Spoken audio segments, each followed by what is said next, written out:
In order to understand where you are, in order to understand where you're going, you must know where you have come from.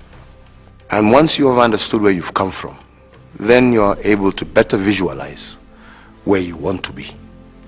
And I think we've come from a place when, if we looked at our history critically, we came from a place where our forefathers came together with a singular aim of having a free, socially inclusive society where our people could govern and make a future for themselves. And since then, they achieved our independence for us.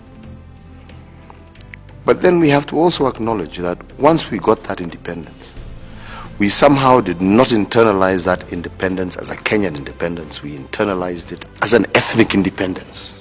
So we started to say that, what about the prosperity of my community? What about the jobs of my community? And we sort of lost that nationalist spirit that actually got us and won us that independence, because independence was not won by any singular community. It was won by the people who owned this land coming together and saying that we want to govern ourselves, we want a future for ourselves.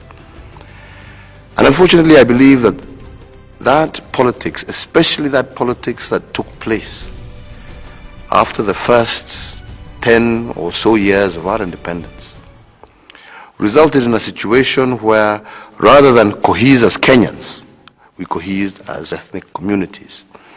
And we saw the worst of that in our Kenyan society in 2007, 2008. I don't want to repeat what happened. It's a fact that is known very well by all Kenyans.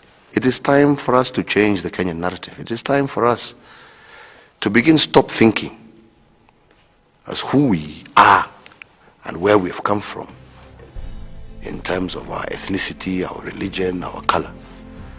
But where do we want to be as Kenyans? And that is why our rallying call, if many in Kenya will remember, was the fact that regardless of whether we win or lose, we want to ensure that no Kenyan should lose their life because of who they are, but rather we should celebrate our diversity and have a country that celebrates our diversity and that works together with the understanding that the issues that confront us don't confront us because of our ethnicity, but confront us as Kenyans. And the only way to solve them is to solve them together.